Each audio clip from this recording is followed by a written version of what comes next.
Focus. Hello and welcome to the That's So Craven Fulham podcast. Your ears do not deceive you. It's me, it's Sam, and you know if it's Sam, the show is going to be absolute chaos. Today we are covering the Nottingham Forest Fulham 1-0 win over Nottingham Forest. I think I said Nottingham Forest twice. And today, as well as joining the Discord and sipping on G&T right in front of me, it's the person who made me. We're in the same room. How about that? Elton, Pod Daddy, Dad, I'm sitting very close to you. How are you? It's quite intimate because we're sitting in about 38 degrees. There's no air conditioning in this particular studio that we rented, which Sam's actually sleeping in. Yeah. But yeah, hey, I got my boy in town. It's Christmas. We had a win. There's a lot of stuff going on. I'm tired. It's not even Christmas yet. And I have a mustache. You have a mustache. Today, as well as joining the Discord, which is something that I should plug because it's something that I always forget, and it's important to just join your friends on the greater community that we've built over there. I thought there was a bug on me for a sec. It's not. So today, because we acknowledge that me and Dad aren't necessarily the best with the tactical nous, we're not the best when it comes to doing the full in and out gameplay. We get Kish for that, we get Skibby for that, we get Dave and my brother Jack for that, who you all know and love. So today we're going to try something different. Today we're going to try something bold. So today what we're going to do is we're going to rank all of our individual players. We're going to rank every single person that was on the pitch today. And what we're going to do is we are going to start from the bottom and work the way all the way to the top with who was your favorite. Or really, actually, we don't care about you. Our favorite Fulham performance of the day, and maybe we'll talk about the game while we're doing it. We're already 2 minutes in. So, Dad, how about we're going to start with your pick for who was your least impressive? Because let's lead with the controversial. I think the award for me probably goes to Sasa Lukic, with a close second to Anthony Robinson. I don't want to be too hard on the guy. I think it was an improvement on his last outing, but we're still a long way off the best of Robinson. I thought Sasa Lukic was invisible for a huge part of the first half, if not the whole of the first half. He popped up and did a few things. He didn't make any mistakes. He just didn't really feature, and I'm kind of minded to believe that it's probably the pessimistic pivot and the pairing with Berger that we've all come to probably believe doesn't really work very well. But obviously with AFCON and a few players out, that's the most likely scenario. So I just think it wasn't terrible. He just didn't really feature, and I think he really struggled to get into the game. Yeah, I'm kind of with you on that. Look, I think Lukic and Robinson are kind of interchangeable in terms of their level of performance for the game. Also, I think I've already covered, we're not going to talk about Nottingham Forest players because I don't care, and I don't think our lovely viewers and listeners care either. I could be controversial, or not even controversial, but I could be... for the sake of argument, maybe put Robinson in that number 11 spot.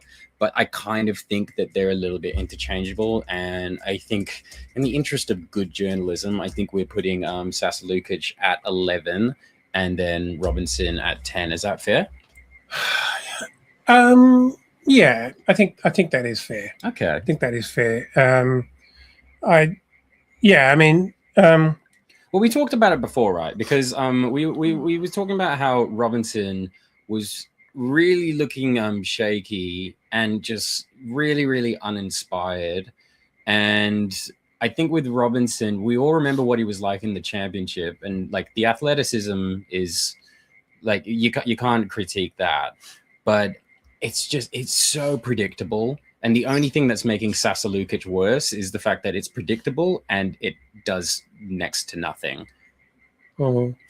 I think, look, I'm trying to be careful not to dump on the guy. He's been out for a long time. He's rusty as hell. I think when it works, it's really exciting. And to have him bursting down the wing, hopefully combining with one or two players, it's a great facet for us, and it worked really well for us over the last couple of seasons. But when his ball skills are, really rusty, it just looks. He doesn't look like a Premier League player, to be honest. And I know I'm going to get a lot of hate for that, certainly from our American friends, and even our American best friend, who he's a lover of Anthony Robinson. But yeah, I think just sort of calling it for what it is, we won the Ashes. Well, on that note, and I think I should point out for the viewers as well, because I've had a gin and tonic and I make the rules today. We may be changing the positions around. We'll go through at the end. So we're just going as we go. Now, I know you can't say anything positive about Sasa Lukic. Is there any positive attribute that Robinson did for the game? Just to save a little bit of skin? I want to actually shout out Sasa Lukic for a very lovely, generous thing that he did to one of our very, very strong participants and community members, Dazza, who's massively committed to Sasa Lukic. Even got a very bold tattoo on his calf muscle, I think it is. That is bold. And I think Sasa picked it up on socials and sent him a signed shirt, which was rather lovely of him. You see, that's what we like to hear. So he's number 11 on our list, but number 1 in Daz's heart. Is he ever? Yeah. Is he ever? And you know what? We can't take that away. And but what we can... It's like a heavy price to pay. He's poisoned his dermis, but, he got a shirt out of it and he got some return love. So, what can I say? I mean, I've got some really dumb tattoos and I don't have a shirt for any of them. So Daz is a lot up on me. Now, moving on, number 9. Now we're getting into the interesting ones, because I think we've established the ones who wasn't a great performance. So, and again, we'll refine this as we go. But off the top of your head, from the players that you see in front of you on the screen that we have here, which our lovely viewers can't see, who would you rate number 9? Well, I think it gets pretty difficult already, actually, because whilst I don't think we were absolutely terrible. In fact, we really came out and were quite impressive with some of our passing and some of our forward movement. And we just looked so much better than Nottingham Forest, who I thought looked really disappointingly poor, actually. I was just hoping as we were coming into this game that Mark wasn't going to have a really, really awful experience and get completely, depressed by a Nottingham Forest beating us at our home ground. But I thought they were so disappointing. They had nothing, absolutely nothing. In fact, just before Sam and I only watched this game because we were trying to schedule a time to do this all day. And we had to listen to Pink Floyd Animals. That was a priority. Yeah, absolutely. And we had to do a few other things. And by the time we actually got around to listening to it or watching the game, it was literally just an hour or two ago. And just to brush up on the timeline, we watched a 3-minute highlight package just before we went live. I've actually got an answer now. And it was so completely boring, actually. There were no highlights. And what Sam actually made an interesting comment on the 3-minute highlight package, it actually made Nottingham Forest look like they turned up and actually competed with us. But I thought they were very, very poor. And I don't think any one of our players actually had a real stinker and embarrassed themselves. I think Lukic, for me, sits at the bottom because he struggled to get into the game. So now, who am I going to place? Well, Leno had so little to do. It's pretty hard to beat. That was going to be my own. But he virtually had nothing to do. It's not a hate. He had no serious attempt on goal. Yep. He had a couple of shots that went wide, which Mm. he actually had the time to pull out of. Yeah. Yeah. There was one where he had to sort of awkwardly parry it wide for a corner, Mm. but he was not under pressure at all. So I can't even. I don't think he put a foot wrong, but he certainly wasn't asked to do much. I'm going to give you my reasoning. Yeah, I'm go going on. to put him ninth, not as a diss, just purely because I think Tete was slightly better, and Tete would be my 8. So, Yeah. are you kind of happy for that? Yeah, I think I am. All right. I think Kenny. I don't think Kenny had his best game, No. but he certainly didn't really put a foot wrong. Yeah. But there was just a few moments where I thought, there's actually one slide tackle or somehow challenge that he went in for, and I thought, oh, geez, he actually got the ball, but I thought he could have just about earned himself a red card for the dive and the lunge that he put in. But generally, I think that's probably fair. Neither of those two were particularly bad. Yep. They just didn't have a scintillating, highly memorable game. Yeah, no, I think that's fair as well. And in that exact same breath, and again, I think we're leading more positive on this. For me, I am actually no. We can probably talk about this a little bit more, just because I've seen that we're only 11 minutes in and we've got time to kill. Well, the funny thing was actually when I looked at the recording light that came on, I realised that you actually introed a bit early, so people might be a little bit surprised at that. At the intro, but never mind. Join the Discord. That's the most important thing. Join the Discord. And Sam's in Perth right now, so you aren't skitzing out. This is what's happening. The mustache is not CG. Okay, so at the moment we have Sasha. I have to say that in the dark, dim, dingy cave that you normally broadcast from, I don't think anyone's ever seen the complexion of your skin. I mean, it's a lovely shade of gray. I work harder on my jawline than my general complexion, but I mean, I have a skincare routine. I gua sha. It's very Freddie Mercury, I'm telling you. I mean, it's very Freddie Mercury. I'm giving the people what they want. I mean, like if you haven't listened to Skibby's podcast, which is also a music podcast, this is my way to kind of jump between those two, because we're all about bridging worlds here at That's So Craven. Hence why I'm here right now. This is an East Coast, West Coast collaboration. Moving on, though, to football, which is what the good people of That's So Craven asked us to do. What are we on to? Number 7? We're on to number 7. Now, this is where it gets a bit interesting for me, because for me, it actually comes down to who was more uneventful, Smith Rowe or Berger. Well, I'm going to say... And take your time on this, because again, Well, what? Because we're only at 13 minutes. Exactly, yeah.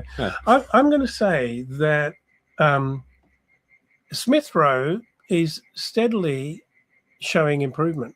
And I think his performance today was better than it was at last outing.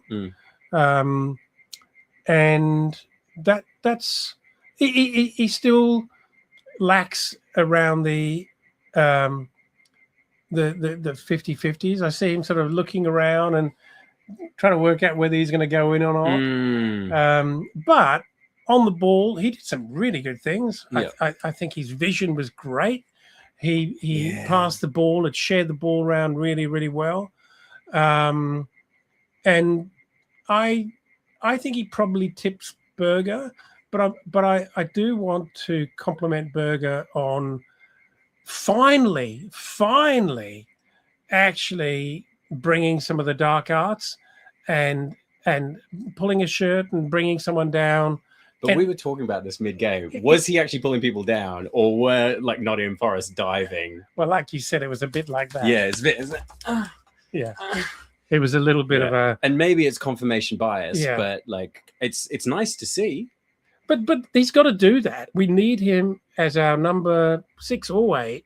He's got to do that. We need more people who are prepared to actually, stop players progressing when they're through on goal. I mean, he was still a bit late. It was actually a free kick taken in quite a dangerous area. It completely screwed it up. Skibby's literally just said, "I know you'd love the Berg yellow," and you're 100% right. What's that? Oh, yeah, of course. Yeah. No, I thought, great. I mean, he's, props to the guy. He's probably going to get an eagle on his back after that.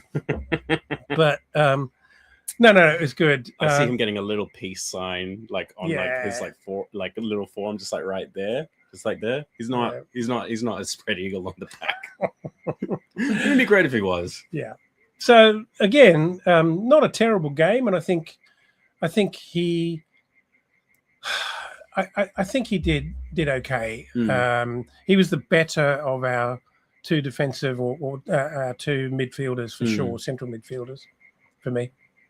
So you're saying he was slightly better than ESR? No, I'm going to give it to ESR actually to be. So you spent all that time talking about Berger.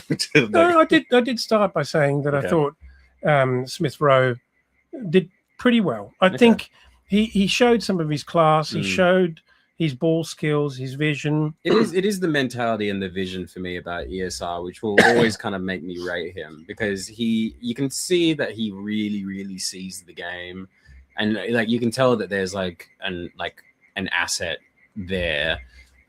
Frankly, I do think he's just shy, and I do think he's just not an assertive person. And I think that kind of like shows in the way in which he plays. And like I can't really hate on him for that, because I think that he clearly has a lot of value, and he can progress the ball up the pitch in a way that I like. Burgers, I mean, I've said this to you quite a lot, but like we want him to be a killer, but maybe he just doesn't. He just does not see himself in that way. I mean, he's a really, really big boy, but maybe he's just a big boy, and he's not necessarily like he's just not an animal. I see him as very, very refined, like a 6'5" lord or something like that.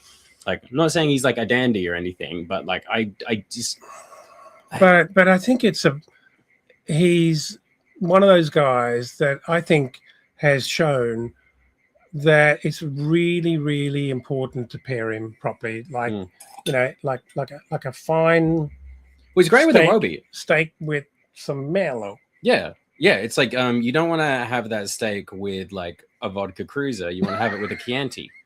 Like I was going for more of a cab sav, but anyway. Yeah. Also, as well, Skibby, the alcohol I'm drinking is your love and affection. Anyway, sorry, Dad. Okay. I think Skibby was talking about. I made a comment that the reason we missed a particular conversation early on because we were out shopping. Anyway, where were we? We were talking about Berger and ESR. Yeah, well, I think for me, ESR tips Berger. Just tips Berger. Yeah, because I think he was I think he significantly tips him, because I think Berger was fine. Did an okay job. I think he carried most of the load in the midfield, but I think ESR was quite positive without actually being involved in any assists or near goals. I think he was positive. I think he moved the ball around really well, actually. Now we're getting into interesting turf in this tier list ranking list, 11 to 1 sort of list that we've got here. Now, because I'm a bit conscious that I've even potentially just thrown out Berg and ESR there, but would Wilson or Kevin potentially sit in that same, or even like Jimenez? I know he got the penalty, but like, would any of those guys be in the conversation for like 6 or 7? 6, 7? Oh God! God, how did that even happen? 6, 7. Anyway, if Alfie's listening, I didn't do that. We have a problem with our 5-year-old family member at the moment who's discovered 6, 7 through some child in his class who clearly has an older brother or sister or whatever. This also affirms exactly what we were talking about today when I was saying you make fun of it, but then it becomes part of your just like general life, and it comes up. And then it's such a lame meme and thing, but anyway. But I was commenting on how funny it is now that the next generation down, and in other words, my children are now getting annoyed by the things that their children are starting to bring to the world, and I think it's But as I said, very hilarious. But as I said before, you start with facetiously going 6'7", but then you're saying 6'7", so it's like it just grabs. It just grabs. Anyway, what were we talking about? We were talking about 6'7".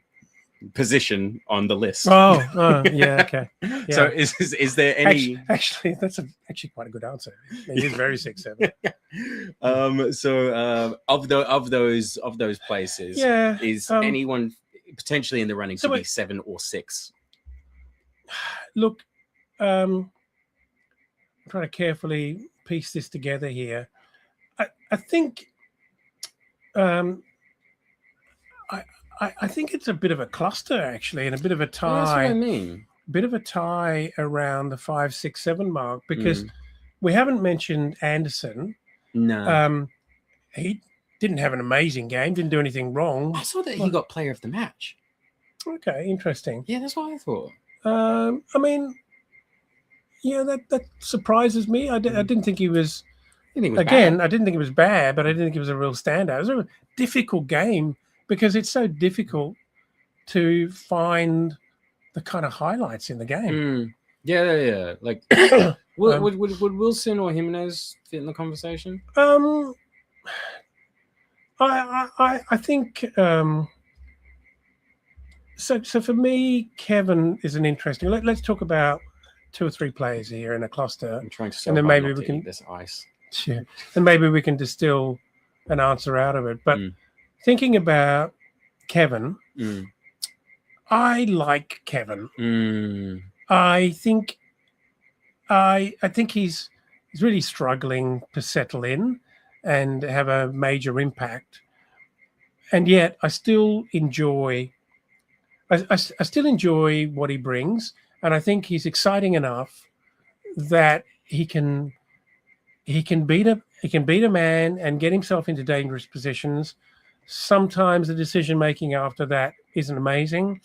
The final ball isn't always great, and yet he can still progress us into dangerous positions. And if you think about how much trouble we have had with shitty opposition clubs who play a low block against us, and we just can't break it down because we're trying to pass the ball around and we can't get through.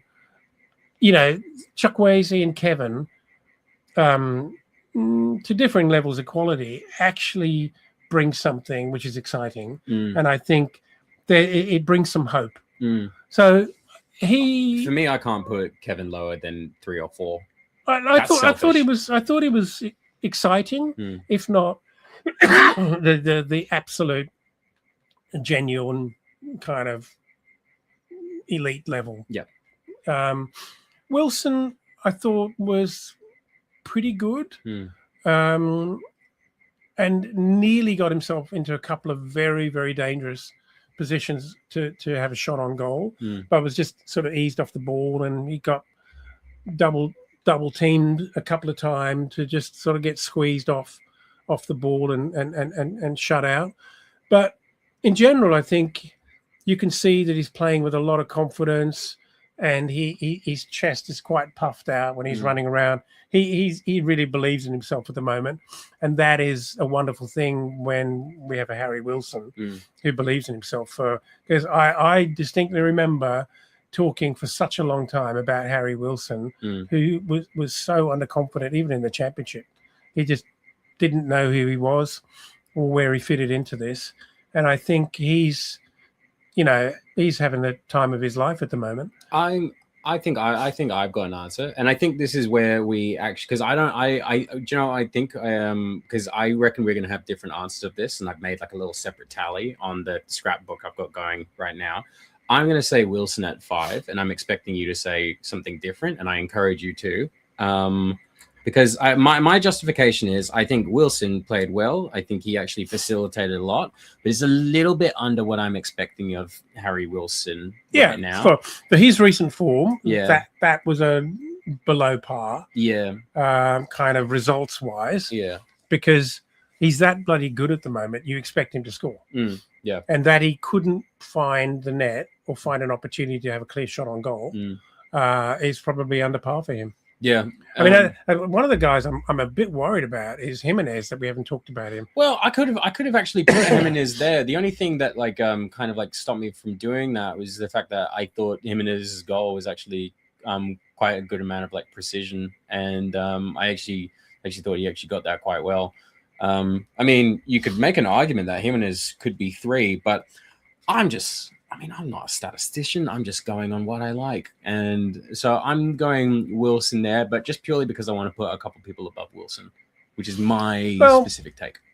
Given that we're racing through this so quickly, we're going to have about 40 minutes to reshuffle the deck. That's also why I'm encouraging you to pick somebody else, because then we can have a debate after this, because we are burning through time. Yeah, that's fine. Yeah, that's fine. But I think it's interesting when you try and actually really sharpen the pencil on this.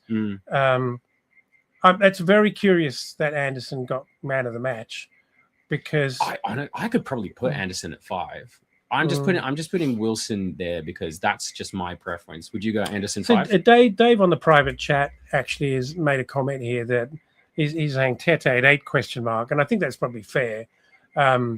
Dave, we will refine this. I think the problem was in a very mediocre game with a bunch of mediocre performances, it's kind of hard to see the highlights, to be honest. And as I've said a number of times, I don't think anyone has had an awful game. Yeah. But it's difficult to actually find the heroes. Dave's going to hate what I'm going to be doing after we've done this, because I got some twists and turns planned. Okay, cool. Yeah. So what are we thinking here? We've got Wilson. Well, I'm thinking Wilson at 5, and I'm expecting you to do something else. I'm okay with that. Okay. I think I want to reward Kevin for the cheeky little fella that he is, and I'm hopeful that he's going to really improve and flourish, and we're going to get more. But I'm still happy as him with the starter for what he brings. Okay, all right. So I want to see Kevin probably at 4. Oh, you want to see Kevin at 4? Yeah. Okay. Ooh, interesting. Okay, so we're go Wilson there, and you're going Kevin at 4. Ooh, Kevin at 4. This is where I think we split off a little bit. I think for me at 4, because I want to put Kevin a little bit higher, I think I'm going to go Jimenez at 4. Which I will say that was going to be my take all along, just purely because I think Jimenez actually had a good game, and that penalty was actually very, very well taken.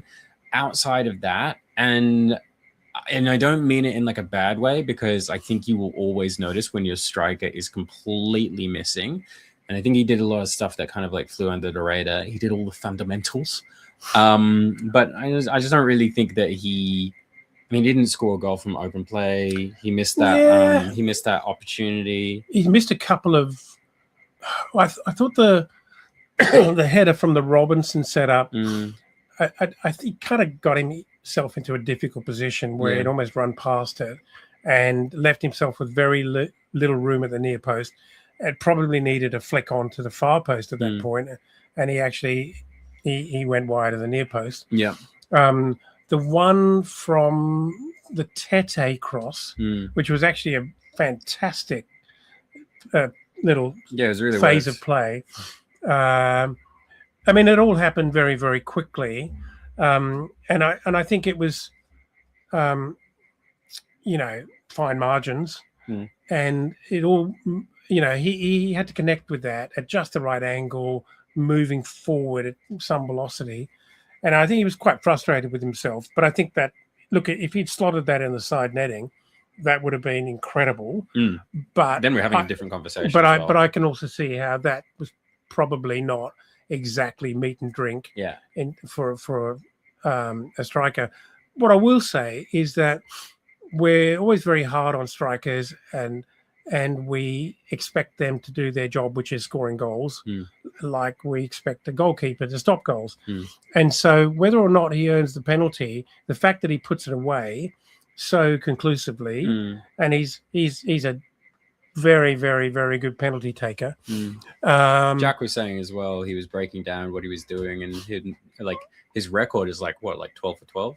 Yeah, it's phenomenal. And to have the calm to actually run in, you can't actually work out when he's finding in a commit to slotting it. Yeah, he's very, very good, and he's giving the keeper the eyes. He's watching the keeper till the very last moment before he decides whether he's going left or right. So, like, all credit to the guy. He actually scores the goal that wins the game, and there could have been 8 or 9 or 10 other players who could have stepped up to take that, and many of them may not have pulled that off. Yeah, and it's also one thing as well to have that reputation. It's another thing as well to kind of have that reputation and actually do it consistently, which for me he does, and for me that kind of like puts him at number 4. It's kind of like and number 4 in of itself, it's kind of like the worst of the best, if that makes sense. And so I'm kind of putting him there, and now we're in the interesting kind of like part, because now we're bottlenecking now. So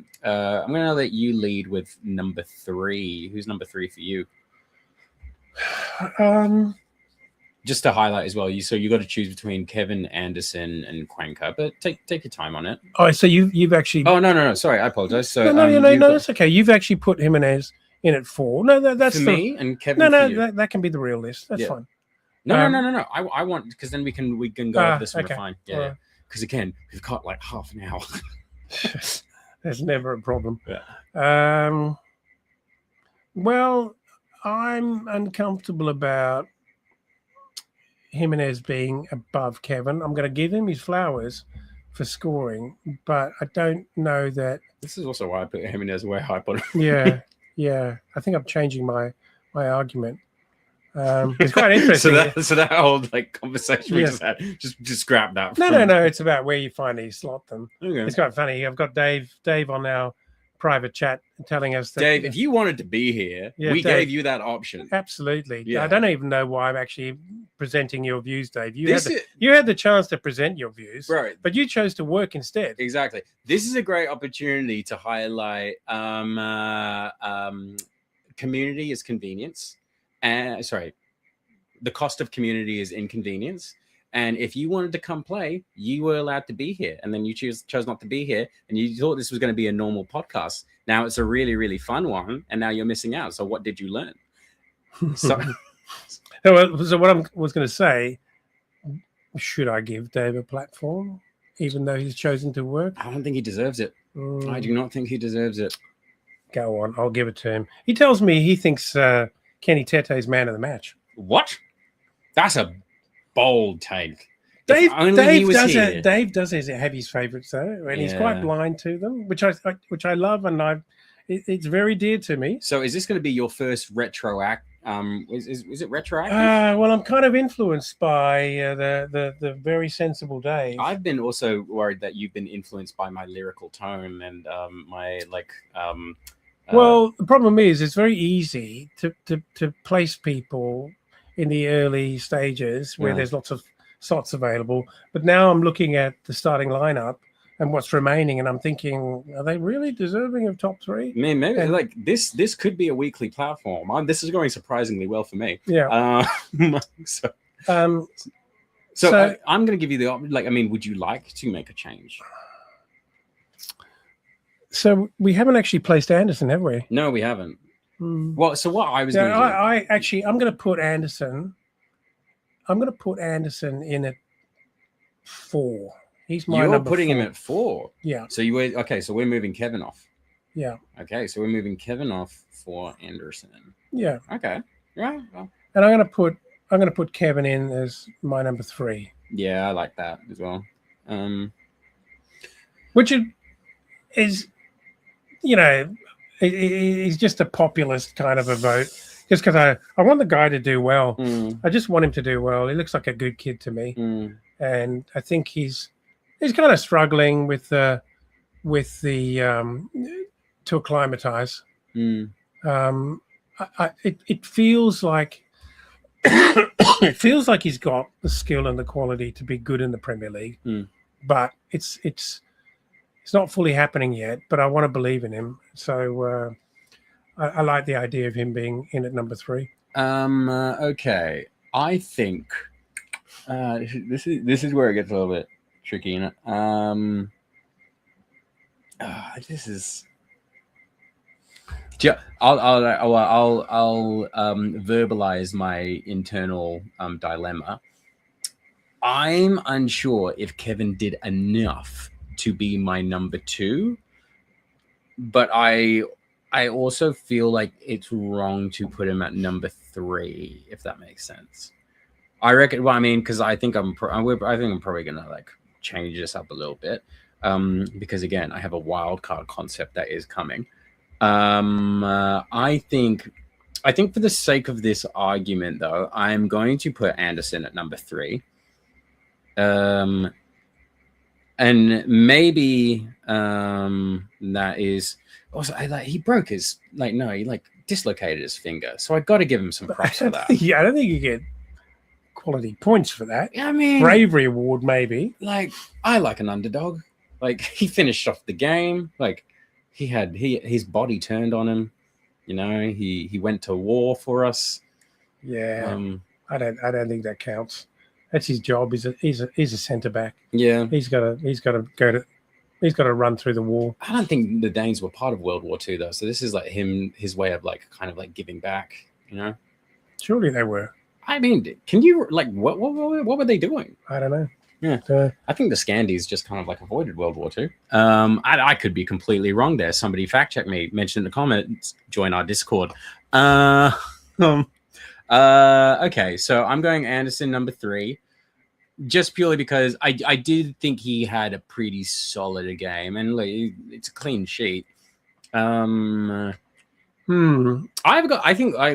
clearly both have the same number 1, which.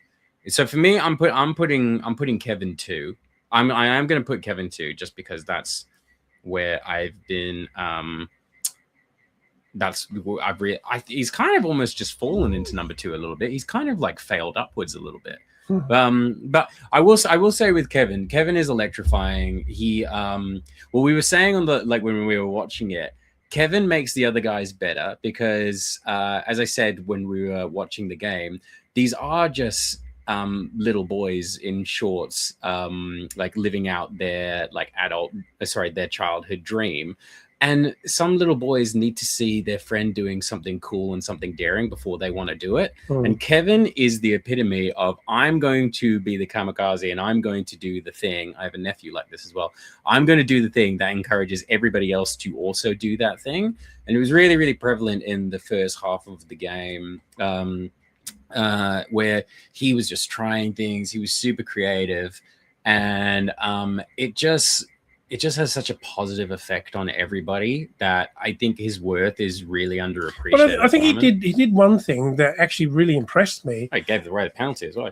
Well, he earned the penalty, yeah. But one thing that really impressed me, which you always think about Kevin as this attacking player who advances play for us and gets us into potentially goal-scoring positions, but in a particular set of triangles where we were knocking the ball around and trying to break free, he had the nous to realize at one point that there was no way out or was no way forward, and he very, very quickly he knocked a long ball back to Leno, which I thought, yeah, good boy, excellent.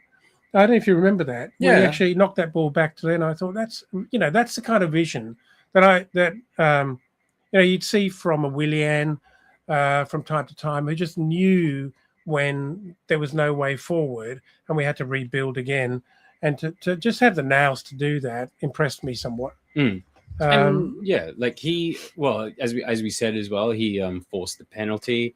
I think he's not got the best end result. I mean, Chukwueze as a finisher, I think actually outclassed him. But I keep on saying, and maybe this is a controversial take, but I'm really, really excited for because I think when Chukwueze is fully at like prime Chukwueze, and Kevin is at prime Kevin, I think they outclass Wilson and any other option on the left.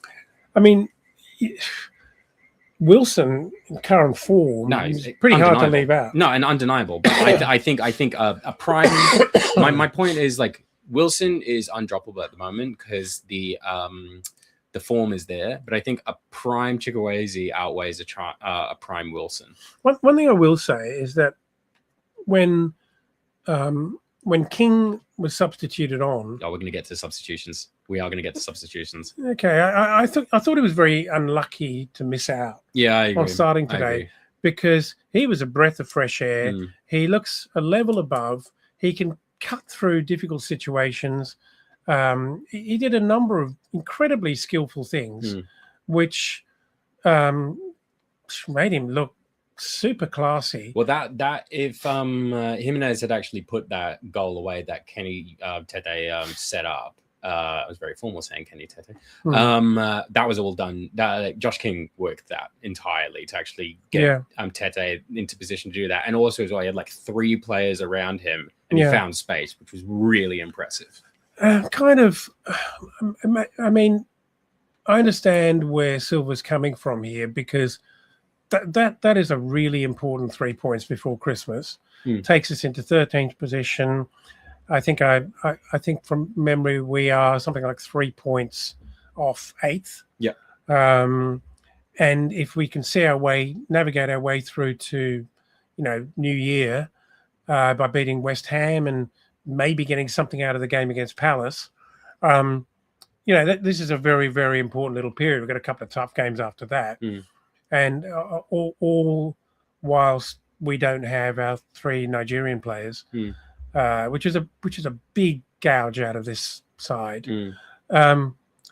I still, notwithstanding the fact that this was possibly a tricky game, we all know where Forest are on the table, but clearly they have improved a bit, and Deitch is doing something with them.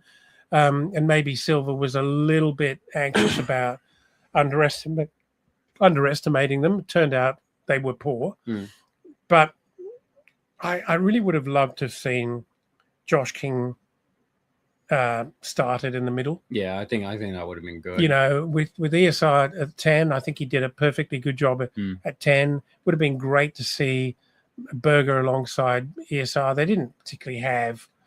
I know they had Gibbs White and. There's some pretty big boys there actually in defensive midfield. Yeah. David Luiz, Anderson's pretty strong. Yeah, but I think I'm not sure if that's founded that we need to be anxious about whether King is physical enough. I think he's clever enough. Yeah, I think so. And skillful enough to actually get himself in the right positions and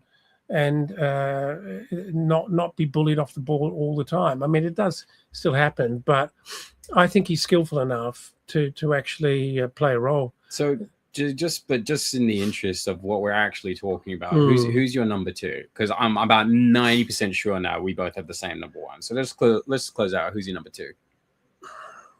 Well, actually, if I know who your number 1 is, then I think I can guess what your number 2 is. So you're saying actually on this metric, you're saying that Jimenez is your number 2. No, and I don't mean that. He's not at all. Would you? Okay. Well, is this the first retroactive when we can switch out Tete for Jimenez, maybe? Or do you want to have a look at I'm gonna. Yeah, I would probably say. I'm probably going to say Tete comes up from 8 to. Oh, yeah, tricky. Yeah. Okay, I'm going to work the other way. Yep. I'm going to name, just be out there because we all know where we're going with this, but I'm going to name Jorge Cuenca as my number 1. Yeah, he deserves some time for us to talk about him as well. I thought he was. Look, he's not Kelvin Bassey, but by God, he's reliable, and that is something that you want in a centre back. One hell of a long ball. He's he's a skillful boy on the ball. He's impressive. He's got composure. He's very happy to receive the ball in very tight areas, and he's I think I remember a couple of moments thinking I feel a bit sorry for him because he's got Robinson next to him, and I can see that he doesn't want to pass the ball to Robinson because Robinson's actually making a few mistakes. Yeah, but like the way he was crossing though, like he almost didn't need Robinson. I mean, and he's such an interesting sort of alternative to Bassey. I would still prefer Calvin Bassey as my starting centre back on the left side, just because I like his aggression. I like his the maverick side of what he brings. I think he's quite a unique player actually, and I know from time to time this year we've struggled a little bit with our defensive performances, for want of a better word, purely because we can barely keep a clean sheet. I think we've kept one, maybe two for the season. And I put that down to just balance rather than individual problems. And when Tete's out, I always... Balance really is the right word. Yeah, I always have concerns that, maybe Castagna isn't going to combine properly with Anderson. I think Tete and Anderson combine really, really well. I think they both complement each other well, and they have a good understanding.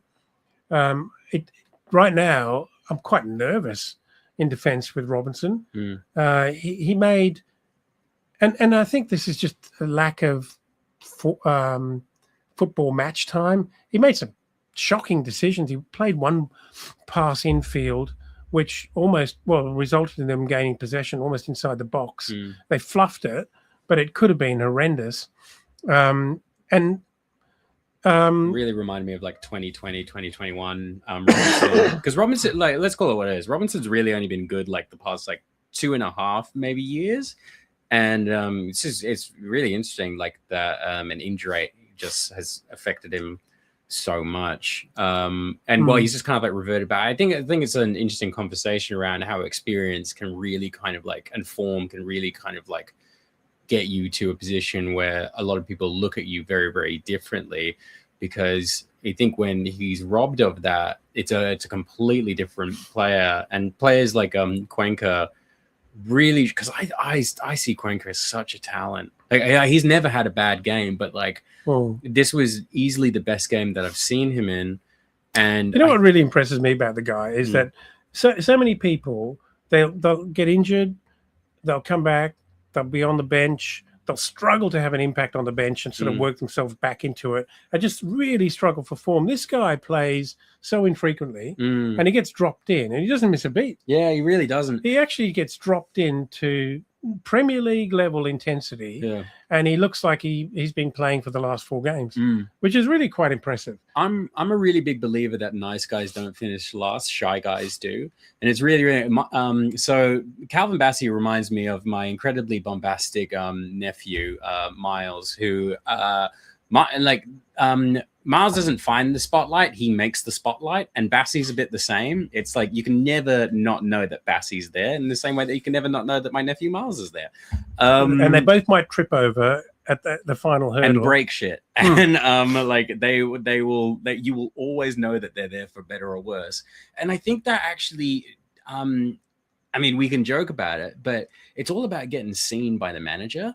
And Cuenca's definitely been seen now because he's put in like an excellent performance, but Bassey's always going to get seen. And I think that actually has worked in Bassey's favor. I think he's a great player, but he needs a lot of refinement that Cuenca already has. Cuenca, I think, if I was Cuenca, I'd be reinventing myself as a defensive midfielder. I mean, I might get that back tattoo just so people like actually see who I am. Like, it maybe if Cuenca had like a mohawk or something like that, and he wasn't kind of like. Actually, I think he's got the skills. He's got the skills to actually progress further up the field. Yeah, but he just needs to be seen. He really, really sold me today. And now So I actually think he was actually a fantastic cover and foil for a Rusty Robinson. Yeah, actually. Yeah, I think so. Rusty Robinson's a phrase that we actually dropped quite a lot when we were listening to it. Now, on this as well, because we've kind of like closed it out, but our lovely comrade in arms, Dave, has actually provided us with a case for Tete. Now, we haven't heard this, but Dave has very generously provided a voice note that we will play live that maybe can force Tete to the number 2 slot. So I'm just going to play that now for the good listeners. It's probably not talking about Tete. It's probably going to be something about what he did last night. Well, it might be, but you know what? That'll also be fun.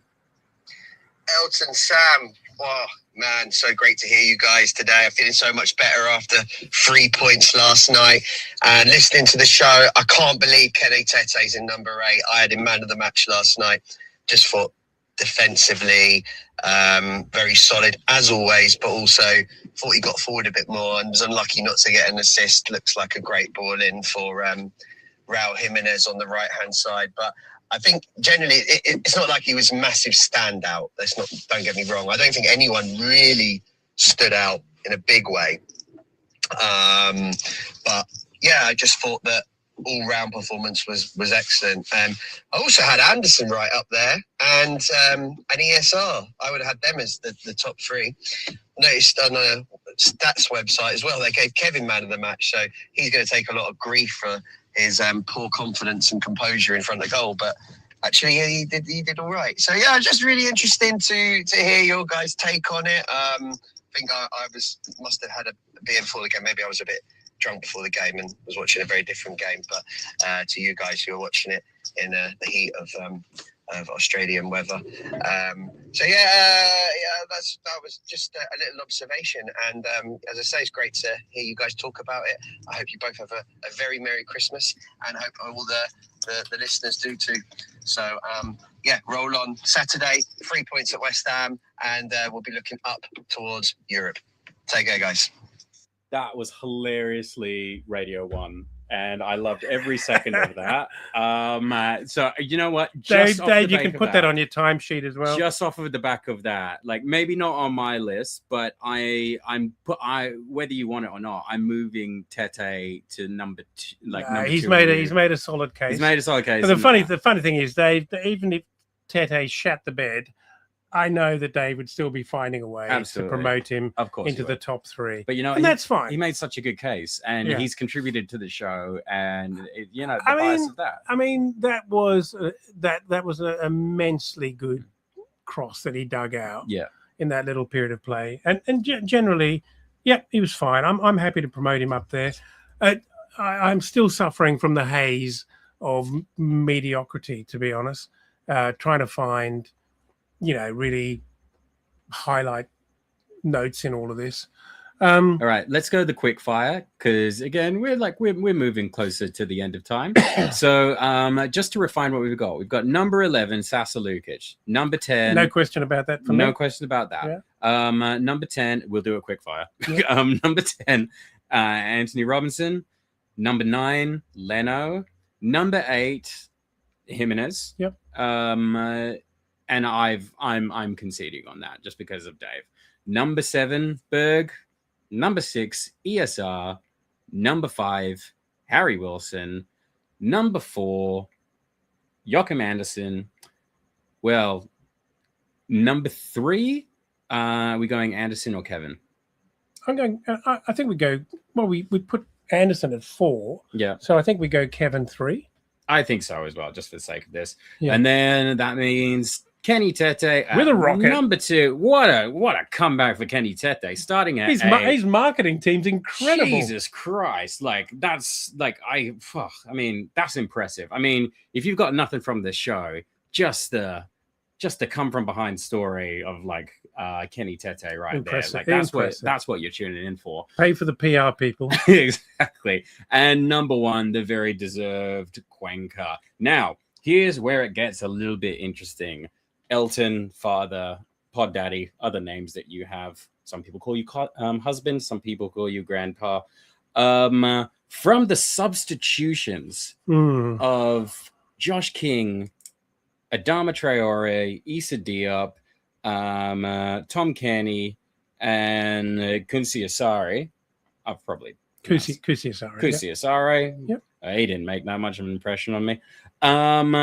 Is there anyone, and I think we can both agree that's probably, we're going to move Josh King in here somehow. Now, is there anyone that you want to take out and put in Josh King's spot? Oh, sorry. Is there anyone, we know we're going to be talking about King. Sorry. Well, okay. Go in reverse order. I thought Diop, I'm not sure he touched the ball. I could be wrong, but I don't. Played fine, but only did he actually touch the ball? I'm not sure. I'm not sure he did. I thought Kenny was okay. He was okay. Saw him dispossessed a few times and just didn't seem to have a defensive awareness about him in a few little moments. But he was calm. He was an outlet a few times. He was fine. Obviously, we could move Kenny in for say like Robinson or Sasa, but I don't want it to be that type of a list. I want us to like lean on like the positive. So what are the options with the substitute players? What can happen? Well, can we actually bump someone off the list to bring them into the 11? Yes. Okay. But I also do want to highlight the fact that some players did bad. And we know that these people did bad. Okay. How long was King on the field for? I don't think that long. I don't think he was actually on for that long. I think he probably was really only on for maybe about. Well, I can check it out. Here we go. Yeah. Josh King. No, I cannot check it out. That just says he came on. I don't think. Oh, would it be? Yeah, it would be timeline, wouldn't it? Yeah. Josh King, he. I can't see it. This is not good content for the podcast. Okay. No. Now we have it. Or we have substitutions. Wait, scroll down. Yeah. We don't care about Kunsisari. We don't care about Traore. Where's Josh King? I think he came. No, keep going down. Because no, that early in the second half. Okay. Because I actually think he got some half decent minutes in. There we go. So when 78th minute. 78 minutes. So he only had about 22 minutes of like gameplay. No. He probably had, including injury time, maybe 15 minutes. Yeah. I would argue that he made a more significant contribution than Sasa Lukic. Oh, well, undoubtedly, but that he was actually easily better than Anthony Robinson. Yeah, but that's stating the obvious, in my opinion. So does he jump the list? I actually thought number 10 and 11 was all reflecting how bad they were. I think it kind of is. I think that and giving King number 10 kind of sends the wrong message. Do you know what? Okay, I'll pitch you my logic. I want to. Do you know what? Actually, it was kind of between like ESR and Wilson. I think I'm going to take Wilson out at 5, and I'm going to put King in there because I think for me, just my pure personal opinion. I think. So you think his 15-minute little cameo was a more positive contribution than Harry Wilson's entire game? I think. Well, I mean, when you say it like that, that's what we're talking about. Well, I know it is, but and you know what? It's not about the minutes; it's about how you use them. I think for me, I remember what Josh King did. I don't remember what Harry Wilson did. Yeah. It's as simple as that. Yeah. There's a couple of pieces of skill which were almost sublime. Yeah, really exceptional. But I don't think he outclasses like Anderson, Kevin, Tete, and Cuenca. So you're saying that King's contribution, you're actually placing him higher than ESR. Yeah. I think that's a stretch. Because as one of ESR's easily biggest and most defiant critics, actually thought he made a decent contribution. Well, I mean, that's a fair point. But again, I think for me, it comes down to, I think he made a good contribution, but I just remember what King did more than I remember what ESR did. That's really what I'm putting it down to, because I remember what Anderson did. I remember what Kevin, Tete, and Cuenca did. Although, to be fair, actually, if I'm being honest, I don't really remember what Kenny Tete did, but Dave really. So I remember what Dave said. Look, there was he was involved in a lot of maybe that cross that he dug out, and as part of that passage kind of stands tall in Dave's memory, and that's why he's remembering him. I don't know. Who knows? I But can't that's my justification. Kusiasari didn't have enough time. No. Didn't have enough opportunities. He does not look out of place. No. And I think it's a shame that Silva subs him on so reluctantly. I think because he's massive.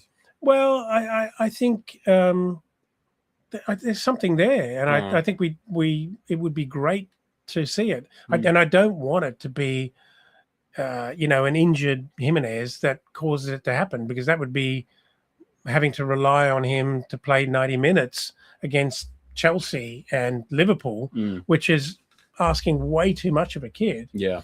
So I don't know why Silva. I don't know. He obviously sees something there that he's concerned about. Yeah. Yeah. I think Adama. Is there anyone else that you would swap out? Oh, wait, you're doing all of them, aren't you? I'm trying to. I don't think. Okay. The way I'm looking at this list is that, kind of 8, or probably only 10 and 11 actually had poorish games. Yeah. But I think they need to be in there to reflect how poor they played. Exactly. Yeah. Whereas they need to be in the stocks and people throwing stuff out. Yeah. Whereas, does Kenny replace Leno or Jimenez? I don't think so. No. At all. No. In terms of positives. Not for me. He doesn't replace Berger's effort. He certainly doesn't come in better than ESR. Yeah. Traore just didn't do enough. Nothing terrible, just didn't do enough. Kusiasari barely featured. Diop didn't touch a ball. You would you maybe take Berg out for King? No, I think Berger played a important role. Yeah. For the whole of the game as part of the spine, and when as a central or defensive midfielder, you don't have to star and shine. You just have to be that reliable outlet. Maybe the best way to look at it is when Leno's got the ball and we're trying to play out of the back, who's the guy offering, to receive the ball and pass it out wide? How many times did Berger do that? It's actually good to see even ESR getting in on that game and making himself available. I saw Lukic almost 0 times do that. So I'm not sure if there was a specific game plan that he was otherwise occupied. Yeah. But to me, that shows a level of involvement and a level of kind of significance to the overall match contribution. So no, I wouldn't make that swap. Okay, so that's it then. I think we've closed it out. Yeah. All right. Okay. So, well, I think we can also close it out there. I mean, we've gone over an hour now. We've upset the community and then we've won them back all in the space of a single hour. As always, I think it's important to shout out that important Discord, because that's how we stay engaged with you. Now, as I like to ask before we close out, before we say our goodbyes, Dad, what made you happy this week? That's a good question. What made me happy? Oh, I'm not going to describe the circumstances because it's raucous, but we had a surprise visit from our youngest son. That's why I'm here. From Melbourne. No, I better not. I better not. No, I better not describe the circumstances. It's clearly going to offend someone. Yeah, wasn't bad. Everyone was happy in the end, but yeah, it's a story for another time. Another time with enough distance between. Anyway, I've been Sam. You've been Elton. Say goodbye to lovely people, Dad. Thanks for joining in. Thanks for listening. And a very Merry Christmas as well. And I hope everyone listening has an incredible Christmas wherever you are, whatever you're doing, with your family, with your friends, with your loved ones. And thank you very much for supporting this really lovely community that we've built. Whether it's a contribution through the Discord, whether it's listening along and giving us an audience to talk to, we really appreciate it, and we do enjoy doing what we do. So thank you for being out there, and have a wonderful Christmas, and you whites.